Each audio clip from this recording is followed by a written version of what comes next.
صلي على محمد يا ربي صلي عليه وسلم اللهم صل على محمد يا ربي صل عليه وسلم صلى الله ربنا على النور المبين أحمد المصطفى سيدي المرسلين وعلى آله وصحبه أجمعين والحمد لله رب العالمين كلام قديم لا يمل سماعه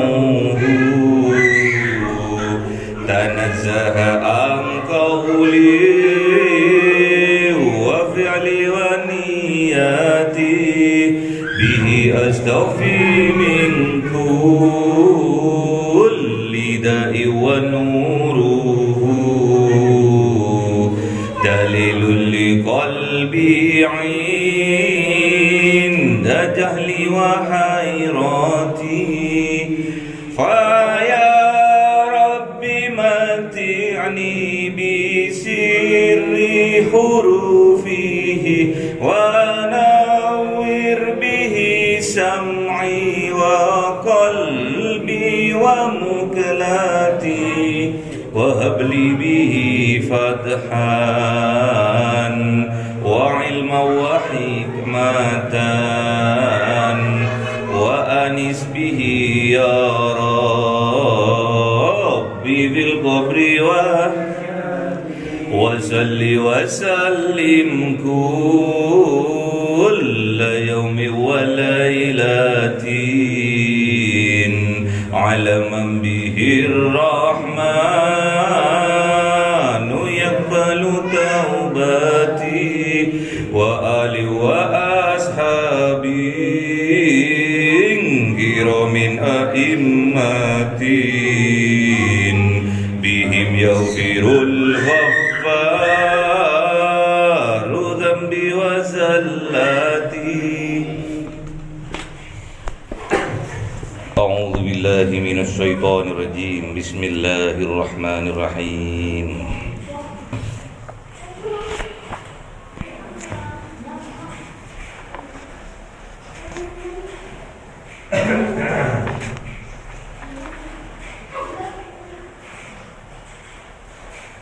Azumar ya. Bismillahirrahmanirrahim. Tanzilul kitab minallahil azizil hakim. Inna anzalna ilaikal kitaba bil haqqi fa'budillaha mukhlishan lahuddin. Ala lillahid dinul khalis والذين اتخذوا من دونه أولياء ما نعبدهم إلا ليقربونا إلى الله زلفى إن الله يحكم بينهم فيما هم فيه يختلفون إن الله لا يهدي من هو كاذب كفار لو أراد الله أن يتخذ ولدا لاصطفى مما يخلق ما يشاء سبحانه هو الله الواحد القهار صدق الله العظيم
Sadaqallahul azim.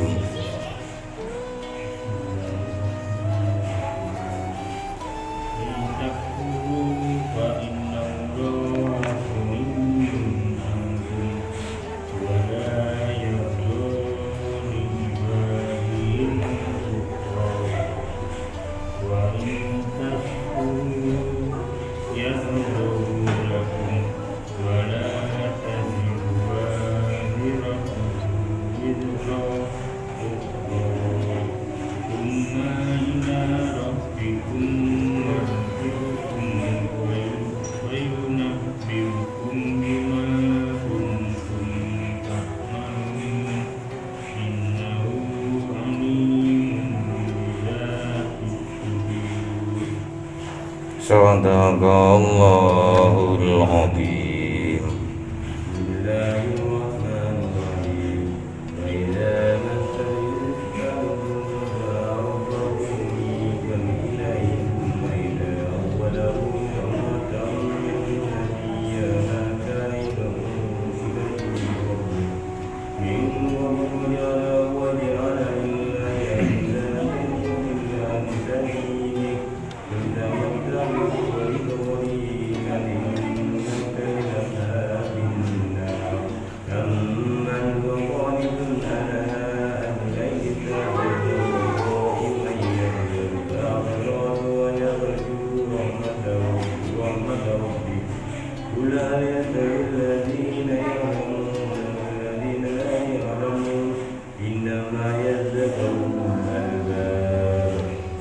Sadaqallahul azim.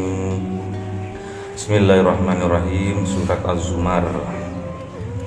Bismillahirrahmanirrahim. Tanzilul kitab minallah.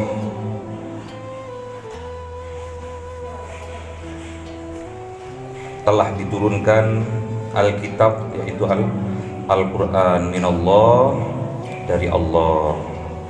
Jadi yang menurunkan kitab Al-Quran ini adalah Allah melalui malaikat Jibril alaihi salam. Siapa Allah? Al-Azizil Hakim.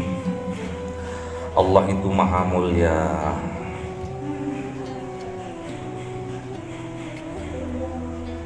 Kenapa Allah mulia? Karena Allah dibutuhkan oleh makhluknya. Semakin tidak ada tempat bergantung, semakin mulia Allah. Memang tidak ada tempat bergantung kecuali Allah. Al-Hakim, bijaksana. Bijaksana di sini Allah menciptakan sesuatu, Allah melakukan apa kehendak Allah, termasuk menurunkan Al-Quran ini.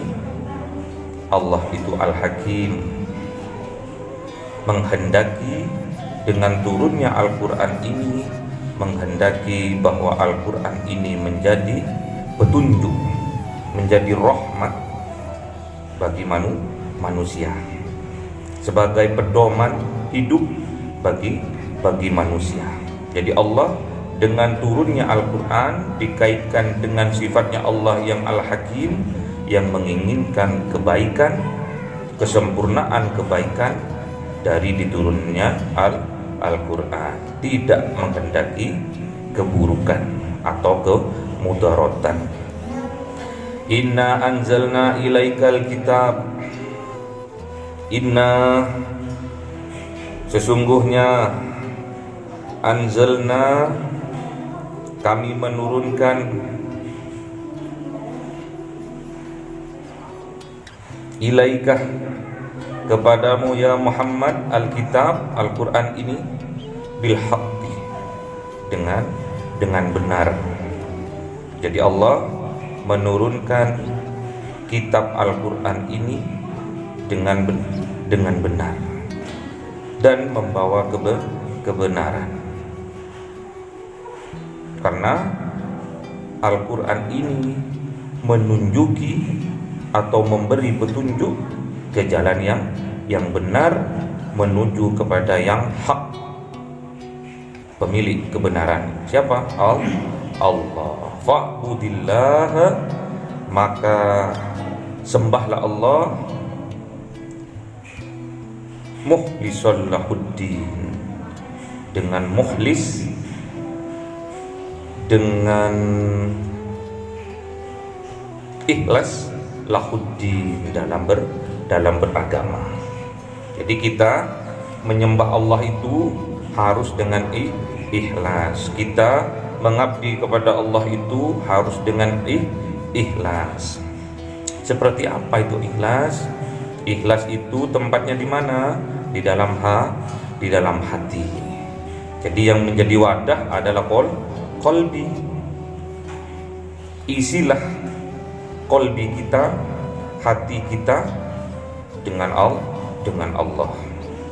Kalau ada sesuatu di dalam hati kita selain Allah, tatkala kita mengeluarkan sesuatu itu dari dalam hati, itu namanya ikhlas. Kalau kita diibaratkan sebuah gelas diisi air, dan di dalam gelas itu dimasuki batu, dan kita tidak menghendaki batu itu, tatkala kita mengambil batu itu, mengeluarkan dari dalam gelas, itu namanya ikhlas. Mengeluarkan sesuatu dari dalam hati selain Allah, itu namanya ikhlas. Misalkan kita sholat awalnya karena Allah, terus karena ada godaan, ada calon mertua lewat atau datang di samping kita duduk tatkala kita sholat sunnah, akhirnya niat sholat kita berubah karena manusia. Nah, kalau kita tahu kalau di dalam hati itu bukan Allah, dan kita mengeluarkan niat kita yang tadi itu namanya ikhlas. Jadi kita beragama itu harus ikhlas. Din itu agama. Din itu adalah hubungan antara atas dan bawah, menandakan hubungan antara khaliq dan makhluk, Allah dan manusia. Din ada ikatan. Din ini diartikan agama, dain ini diartikan hutang. Jadi kalau kita sering kita ketahui, al-wa'du dain, janji itu adalah hutang. Jadi ada kesepakatan antara yang memberi hutang dan yang dihutangi.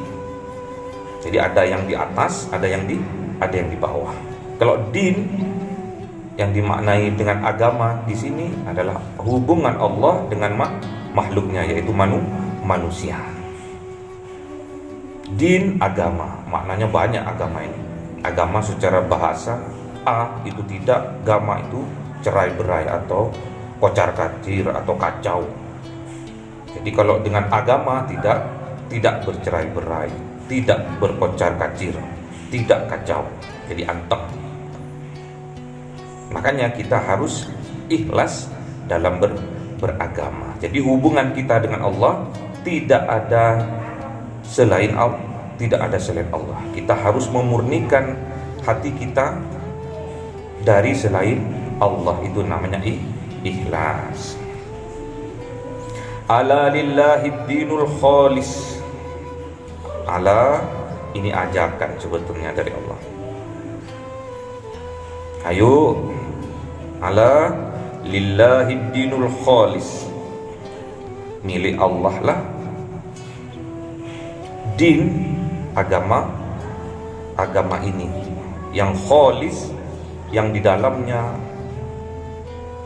harus meniadakan kesyirikan kepada Allah. Jadi khalis, ikhlas di sini meniadakan selain Allah. Yang ada di dalam hati hanya Allah. Selain Allah tidak ada. Walladzina takhudhu min dunihi awliya.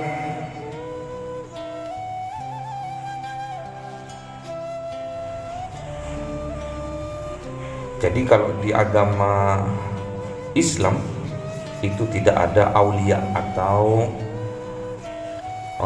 wasilah atau berhala-berhala, tidak ada. Jadi alasannya orang yang kafir dalam menyembah Tuhannya itu pakai wasilah, pakai perantara, patung.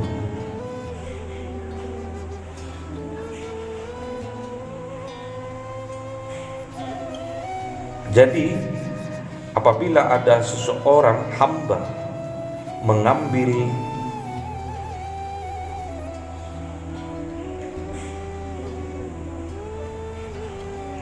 Tuhan, mengambil pelindung selain Allah, itu orang itu namanya kafir. Dan kebanyakan orang yang kafir ngomongnya seperti ini, ma na'buduhum illa liyuqarribuna ilallahi zulfa. Aku sebetulnya tidak menyembah mereka ini, tidak menyembah berhala-berhala ini, cuma berhala-berhala ini aku buat wasilah untuk apa? Yuqarribuna, untuk menjadi bahan alat untuk mendekatkan diri, qarib ilallah, kepada Allah, zulfa, kedudukan yang sangat dekat. Jadi kebanyakan orang yang kafir itu katanya mereka itu nyembahnya Allah, tapi pakai wasilah patung. Atau yang bahaya, pakai wasilah manusia yang dikultuskan, itu bahaya, syirik. Makanya dalam beragama itu harus meniadakan kesyirikan itu dari dalam hati kita. Kebanyakan orang seperti itu. Orang yang kafir mencontohkan misalkan hanya dengan perantara benda dia selamat. Tatkala dia diuji oleh Allah, ada kecelakaan di jalan tol misalkan, terus dia itu selamat dan tidak luka sedikit pun.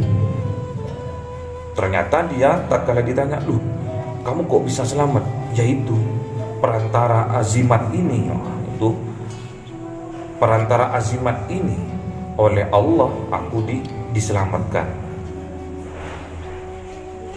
Jadi kalau hubungannya mengabdi kepada Allah, menyembah kepada Allah, itu tidak usah pakai perantara, langsung.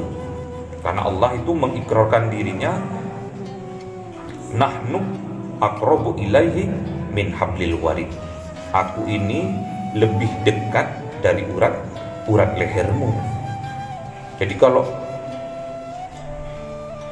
di sini orang kafir pakai perantara, liyuqarribuna ilallahi zulfa, qarib, dekat, dengan perantara itu dia mendekatkan diri kepada Allah, kedudukannya, namun itu salah.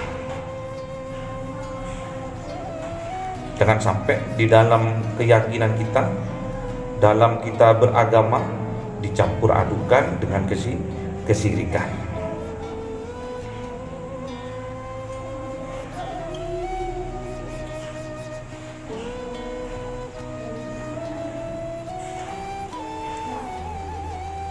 Innallaha yahkumu bainahum fima hum fihi yahtalifun. Sesungguhnya Allah itu pemberi putusan. Yahkumu itu hakim yang bijak, bainahum di antara kalian, fima hum fihi yahtalifun, di dalam kehidupan kalian itu yang dipermasalahkan itu apa? Allah yang memberi keputusan. Apa Anda yang benar atau saya yang benar? Gitu kata Allah. Pokoknya kalau mau menyembah kepada Allah masih pakai perantara-perantara, itu kafir, itu syirik. Perlu kita ketahui, tatkala kita ditakdirkan oleh Allah bulan depan, tahun depan bisa umroh maupun haji, tatkala kita berada di Masjidil Haram, di tengah-tengah Masjidil Haram, ada batu hitam berwarna kotak, berwarna hitam, bentuknya kotak berwarna hitam, dinamakan Ka'bah atau Baitullah. Jangan sampai tatkala kita sholat kiblatnya menghadap ke Ka'bah, jangan sampai kita di hati kita berwasilah kepada Ka'bah itu untuk mendekatkan diri kepada Allah. Makanya kita, kata Rasulullah, ma'rifatul ma'bud qoblal ibadah. Kita harus tahu siapa yang kita sembah sebelum kita menyembahnya. Kita harus bermakrifat dulu kepada Allah, harus tahu dulu kepada Allah sebelum kita beribadah kepada Allah, sebelum kita menyembah kepada Allah. Innallaha la yahdi, sesungguhnya Allah tidak akan memberi petunjuk, man huwa kadzibun, kepada manusia yang dia di dalam hatinya ada kadzib, ada kebohongan. Jadi sulit memang orang yang berbohong itu akan mendapatkan petunjuk dari Allah. Makanya jangan dibuat kebiasaan berbohong walaupun kebohongan itu kecil. Kafarun, dan juga orang kafir, menutup dirinya dari petunjuk Allah, gak mau kepada petunjuk dari Allah, itu namanya kafarun. Orang-orang yang menutup hatinya dari petunjuk Allah. Padahal Allah itu menginginkan petunjuk itu ke semua makhluknya, ke semua hambanya, namun mereka sebagian tidak mau. Sebagian besar bahkan tidak mau. Padahal Allah kalau ingin memberi petunjuk kepada seseorang, kepada hamba, bukan cuma ditunjuki jalannya saja, namun Allah bareng bersama-sama bersama makhluknya itu, bersama manusia itu, untuk diantarkan ke tujuannya. Bahkan Allah itu di dalam hadis itu diterangkan, kalau seorang hamba mendekat kepada Allah dengan cara merangkak, Allah akan mendekat kepada hambanya dengan berjalan. Kalau hambanya itu mendekat kepada Allah dengan cara berjalan, Allah akan menyambutnya dengan cara berlari. Itu semisal. Jadi semua dikasih petunjuk oleh Allah, namun kebanyakan manusia ingkar terhadap petunjuk yang datangnya dari Allah. Gak mau, karena gak mau itu. Kenapa kok bisa gak mau? Dikarenakan hatinya ada penyakit. Fi qulubihim maradun fazadahumullahu maradah. Di dalam hatinya ada sebuah penyakit, dan penyakit itu kalau tidak diobati akan semakin parah. Makanya harus diobati penyakitnya itu.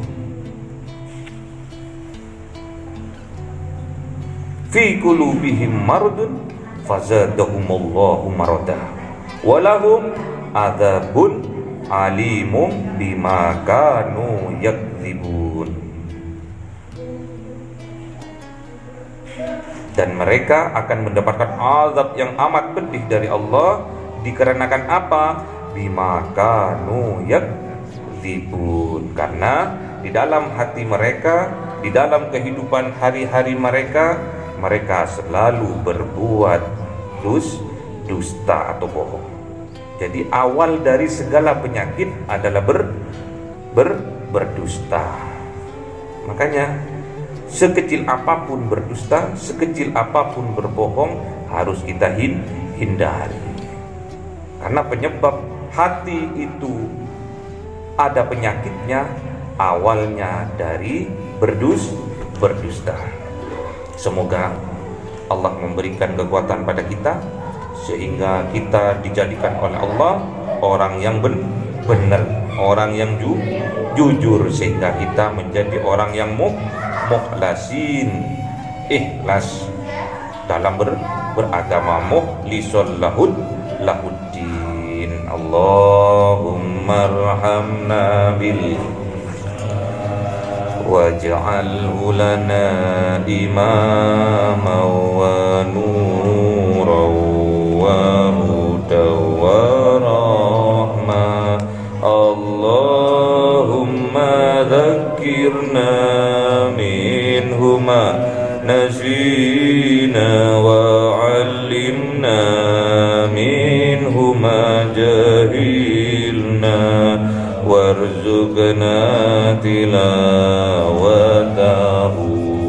ana al-laili wa atrafan nahar waj'alhu lana hujjatai ya rabbal alamin.